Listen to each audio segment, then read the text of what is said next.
All right. Captain Steve Ferdinando is the founder of Ashes to Oceans, which is a company offering scattering of ashes at sea and sea burials. The idea, I gather, was born after many requests from friends and loved ones to scatter their loved ones off his sailboat. Today, Ashes to Oceans offers several options for families who are looking for a sea burial for their loved one. And I cannot wait to dig in and learn more. Captain Steve, welcome to the Dying to Know More podcast. I'm so excited to meet you. Thanks, Ashley. Nice to meet you. Thanks for having me. All right. So tell me, first and foremost, have you always worked in maritime, or is No, this this is new? a second life for me, so to speak. I was in the fleet lease business for almost 20 years, and then I had my captain's license already, and then uh, through a miracle of incidences, just somebody asked me if I could teach them, help them how to drive a boat, a bigger boat, and it just kind of organically sprouted out of that. So I've been doing it ever since. And I was winding down the fleet business at the time. It was my company, so I got into this, and then it just ended up being something I love, and it kind of just naturally blossomed. So here you are running a sea burial company. How Well, long have you been doing this? let's see. So that started in 2007 is when I started captaining full time, and the I want to say my first request was probably within about the first year and a half after I became a captain. Somebody, a friend of friends, uh, had approached them and said, "Do you know anybody?" and asked me if I'd help facilitate their service. Okay. And And so scary.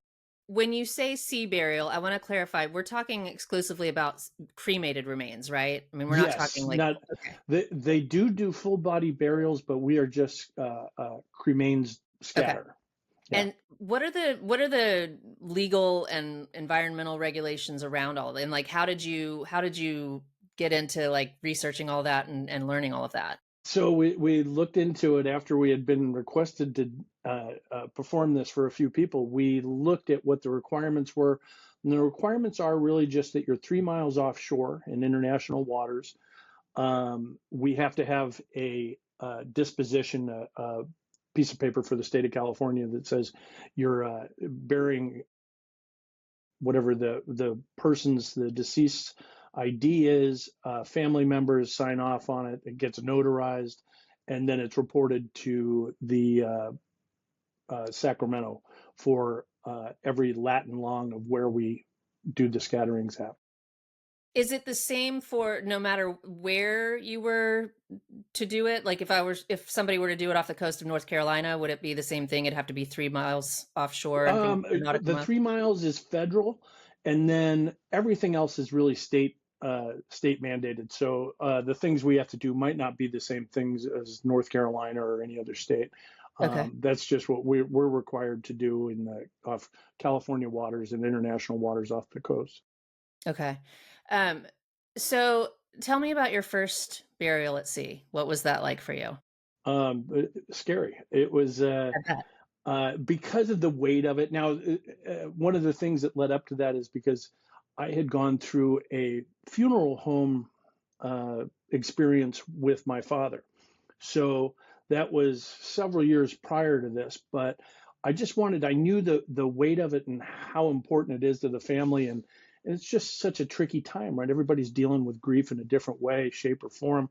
And these were friends of friends that they flew out from Illinois and brought their family member with them.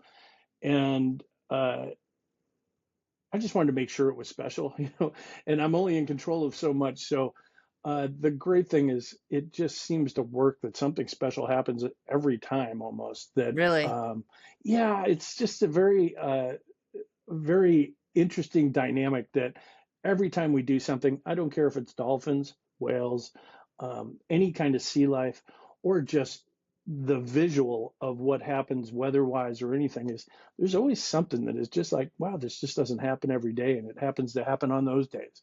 Um, so with the family that approached me for the first one, we went offshore. We went our three, I think we were at about 4.5 miles offshore, and I didn't really, since I didn't know everybody, I knew my friend, but not the rest of them. Wasn't sure how to gauge where everybody was at until we got out there. Super nice people, and tragic thing that they were burying a loved one. And I stopped the boat. There wasn't a lot of wind, so we were just in a calm. And this was on a sailboat. And I said, well, we're going to want to go over to this side and scatter the remains. And if everybody would say something, say something for the deceased, and then we'll spread flowers and kind of just went through our ceremony. This is with attended, so we do unattended and attended.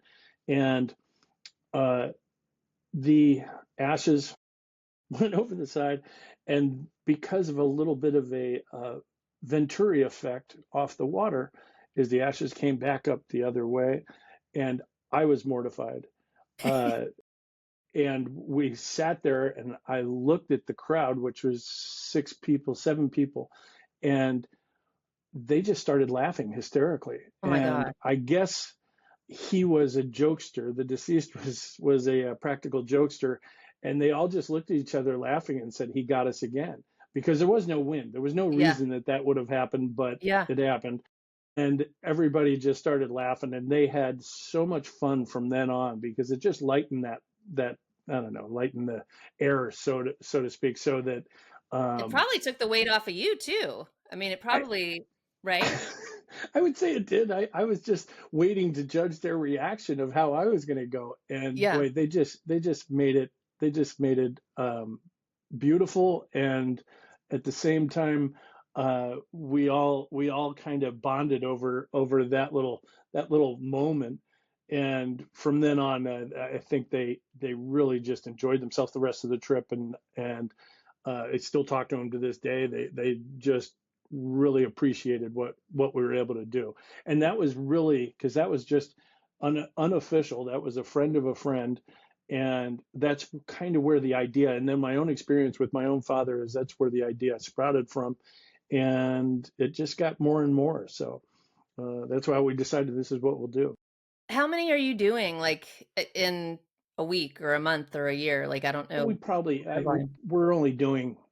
I think last year our record is probably about 35 burials at sea. So Wow. 35 attended burials at sea. We have others that just send ashes, and we scatter and take pictures and take video and send them the lat long with a certificate. And but yeah, attended we were about 35 last year. So that was actually, I was going to ask you about the difference between those two, which you just explained. In terms of, so you did 35 attended, meaning the family flew out to where you are.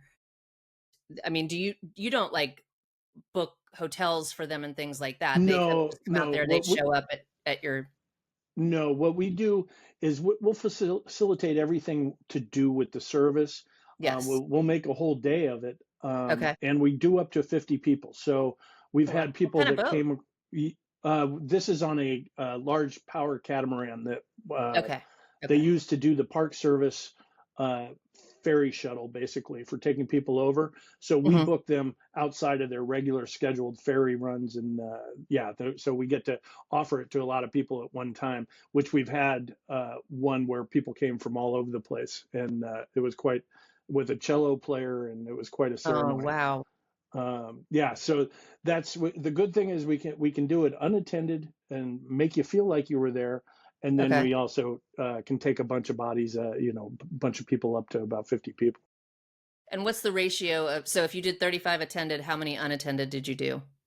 But we've probably done about 150 in the last year. Wow. Yeah, That's so amazing. that's and we're working on that. We're really trying to push for the people that don't have access. We're really targeting people that are 100 miles or more from any of the coasts. Hmm. And if we look at our stats, it seems to be daughters taking care of a father or a mother that love the ocean or wanted to be scattered on the ocean. That seems to be our demographic and our biggest uh, client. Okay. So if somebody ships you the ashes, I read kind of on your website, I read about the rules or whatever with the U.S. Postal Service. Do you offer different types of containers for the body?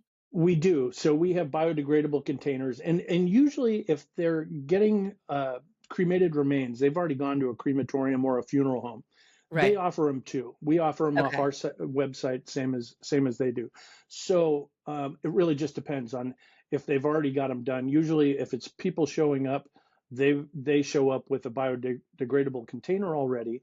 Okay. Um, they have the capability of ordering it from us online, and we'll get it and then do the transfer when we see them. Okay. And then some people buy it, do the transfer, send us the USPS package that's for the only way to ship cremated remains. And then we just take the whole vessel from there, and then that's what we put in the water. Usually they float while we do flowers, and everybody says their words, and then it's usually about anywhere between 5 and 10 minutes before that starts going below the surface. Okay. So, okay, so then that kind of leads into walk me through kind of and it sounds like each I'm talking just about the attended ones now.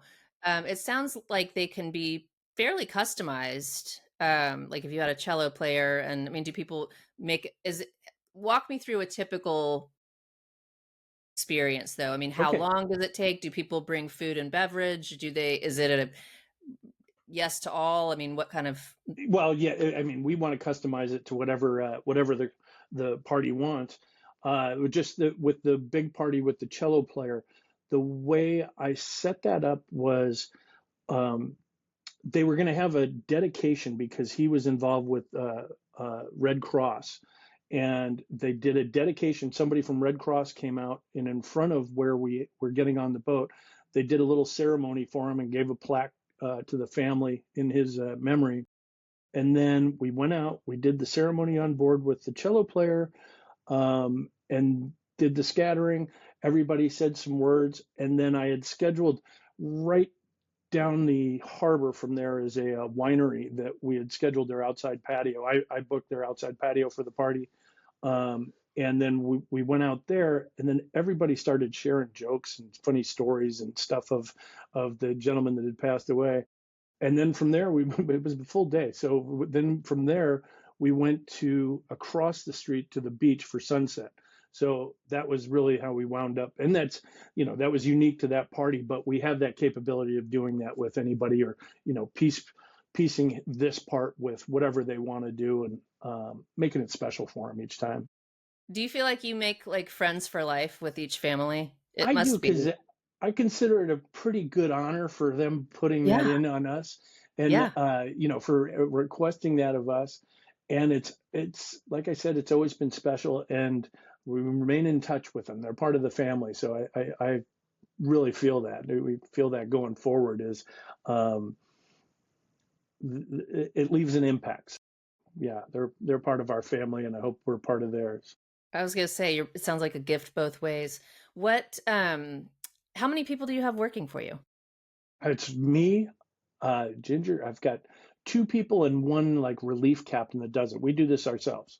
Okay. And I'm sorry, Ginger's my better half, so she does a lot of the admin and helps me with scheduling and doing all of the logistics for it. Okay. Um what do if somebody's on the fence and they hear this or they discover you online or something, what's something that uh you've learned that most of your families that you work with don't know but should or don't expect but should or um something to The consider. the biggest thing for us, and with people coming out to do it, is the one thing we're trying to avoid at all costs is seasickness. Is really for the people Ah, involved. So we're yeah. trying to give them a good enough awareness of you can take something the night before that'll help you for the next day, and Okay. keep your stomach at ease, because we want everybody to be comfortable, nobody to want to have to go home really quickly or Yeah. feel sick. Yeah. So that's the biggest thing, I think. We give a little history and some background of our area if they're here and they're not from here. We have an amazing backdrop behind us. 20 miles offshore is a group of islands out there. So we're trying to give a little bit of an overall picture for where they're at, and then really so they know when we send them their certificate with the latitude and longitude of where we did the scattering, that they know where it was at.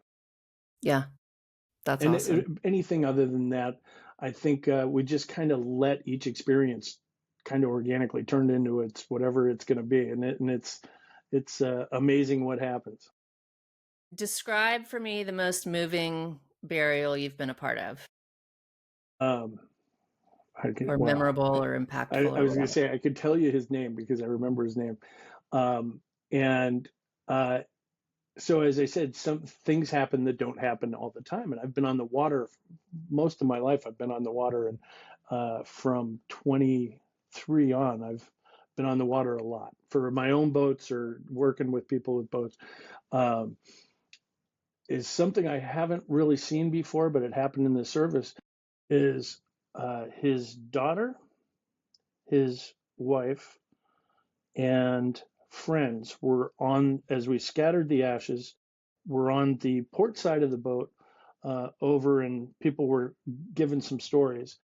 And we had a dolphin come up and just sit still next to the boat. They don't sit still. I've never seen it.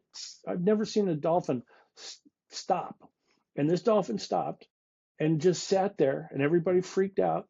And then it just kind of floated with us for a while and then took off going the other way. And everybody looks at me, and I've never seen that since. I've never seen that before. And it was just a very odd and beautiful thing that happened while they were dispersing the ashes.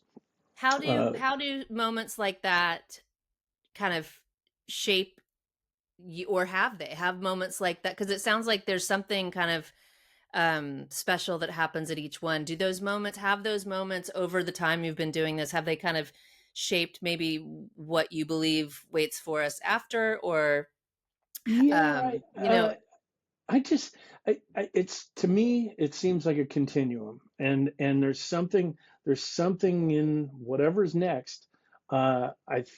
Think I think it registered to Dolphin. I think there's certain things that I just think are it's unexplainable in a lot of ways, but I would say I'm spiritual more than religious in that yeah, regard, yeah, and it just it always fills me with such awe. And I always say the ocean's my church.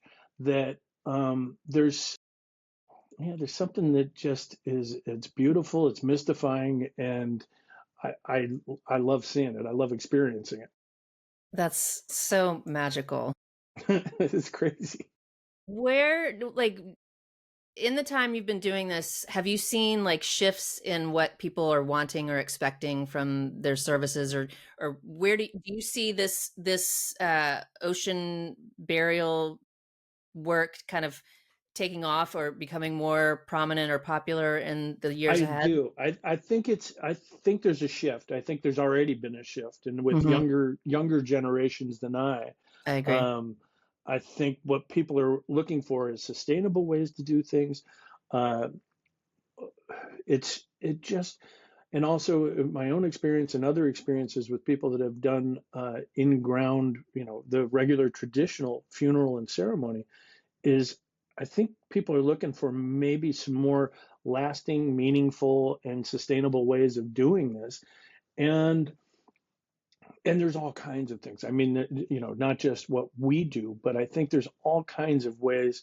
I saw one in one of your previous podcasts of, celebrating life, celebrating somebody's life, and um, stepping out of the box of what we all know and what things have been dictated for a long time. And I love that, and I think people are grabbing onto it. And when you ask about growth, is I think it's a very growing sentiment that people are looking for alternative ways of doing this or doing the traditional ceremony. And we want to be the on the water people. And I know there's services that have been out there for years that even do what we do, or they help facilitate. They don't do it, but they help administrate it. And we just we from everybody's feedback, it sounds like we can build a better uh, better trap, a better box. So we're going to try and be that person and help facilitate that for people. That's amazing. I will say, based on all of the research that I've done, and even in the short time we've been talking, like I'm totally, this is what I want. Like I'm doing this podcast, and I've only been doing it for a fairly short time, but it's kind of imprinted on me the importance of pre-planning more than Hmm. anything. And so, and Sure. this will definitely be on my pre-planning checklist. So we might meet in person one day. Yes, I look Might be forward to deceased, but anyway. it. No. So what do you anticipate, or what do you hope that the legacy of what you've built, Ashes to Oceans? Well, I think just being a trusted resource for people to say, hey, there's something I can do, and even if I don't have access to the ocean, I think that's one of the things that I really want to see it go forward, where it's anybody that wants to have a scattering at sea realizes that that's a great way to go and involving their family. Everybody can watch it. You know, we can send a link to it. Everybody has that access. And again, it's a beautiful atmosphere. It's a beautiful environment. So I think what I want to see is just that taking off, and we'll do it all over the world for you. It wouldn't just be Channel Islands where we do it here now, but figuring out licensing other people, and if you wanted to do it in Hawaii, we can facilitate doing it in Hawaii. If you wanted to do it in Fiji, we can facilitate doing it in Fiji. So everybody's got their special place, and be that national parks or wherever it is, wherever everybody wants. Is I think we want to be the ocean people that take care of that. Do you live stream the unattended ones, or We could have you? live streamed once, but then even with Starlink, which we have Starlink on the boats, is it's it I don't want anybody to get cut off if we're on a live stream. So what we do is basically videotape it, and then we link to the tape as soon as we get back. So they're Gotcha. basically are live stream, maybe with a delay of about 2 hours, I think, before we can get it edited and put it back on. And we just send the link to the one person in the family, and then they can spread it to everybody else as they're watching it. Uh, Live streaming is doable, but I just worry about it getting caught up at some point in the service, and then yeah, we got a bunch of people sitting there going, "Oh, what happened?" Uh, that, that probably wouldn't be good. That's not the yeah, kind of so pop up that you want. we have had a great success for it going, everything going smoothly because we plan it out very thoroughly, and then sending the video or even still pictures. The most inexpensive is still pictures and flowers, and certificate we give them of the lat long of where the scattering was, and seems to go seems to go a long way, and people really appreciate it. That's awesome. Is there anything else that you would like to mention about your business or the process, or anything that we have not touched on? Um, no, just that everything's for us. It's very easy to do, but it's very daunting to do. And we have a lot of people that have approached us, and they've had ashes for a long time because of closure, emotional ties, or really trying to figure out, what do I do with these? Um, yeah, I guess the only thing is, give us a call, and I'll help talk you through it. It's They've made it very easy with the postal service part of it. It's inexpensive. It's very easy to facilitate, Interesting. and there's special handling, obviously, as cremains. But um, that's about it. That's about it. Is that when you're ready, we're ready. We'll help you in any way we can. Call us, and we'll hold your hand. Okay. All right. Well, so we're to the part of the podcast where I ask everybody the same three questions at the end. So here we go. Okay. Um, how has this work that you've been doing, how has it changed you personally? Um, I think the biggest thing is presence.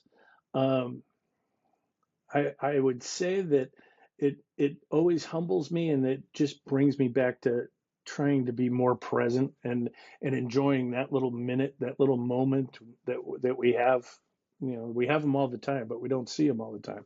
So I would say that's probably the most impactful and the most conscious. I try and keep conscious of all the time. What has this work taught you about living? I guess it would kind of tie into what you just said, It, maybe a bit. yeah, Yeah. it ties into living. Make the most of those moments. Yeah, make the most of those moments and those friendships, and friendships and relationships with your loved ones is, those are the important things in life. So um, that's what we get to enjoy at the end of this journey, and yeah, it's special. So that's we want to make the most of those things. Okay. Last question. Are you afraid to die? Why or why not? No, I don't think so. I think if I look at it as a young man, I probably had no fear whatsoever, which was probably more uh, ignorance. And then as I've gotten older, I think there's a little bit of fear there, but it's more about I'm positive after my experiences that there's something else. There's something else. And if you are the website, the main tagline on the website is the next journey, is because I think this is just one journey, and that keeps me from being fearful of that. I'm pretty pretty secure in that there's something else after this, and I look forward to what that is. I don't want to rush it, but I mean I look forward to what that is, and yeah, that takes the fear factor out of it. That does. Well, I think you have built something incredibly special, and I'm thankful that you took the time to speak with me today. Listeners, I will put Captain Steve's the web address and socials in the listener notes, or the show notes rather. And Captain Steve, I just can't thank you enough. I really have enjoyed Thank talking with you. thank you, Ashley. It's been great to spend time with you. Great to meet you, and I'll look forward to talking to you again. All righty. Sounds All good. You have right, a great see night. ya. All right. You Bye too. bye. Bye bye. If you like this episode of Dying to Know More, be sure to give it a like and don't forget to subscribe so you never miss another episode.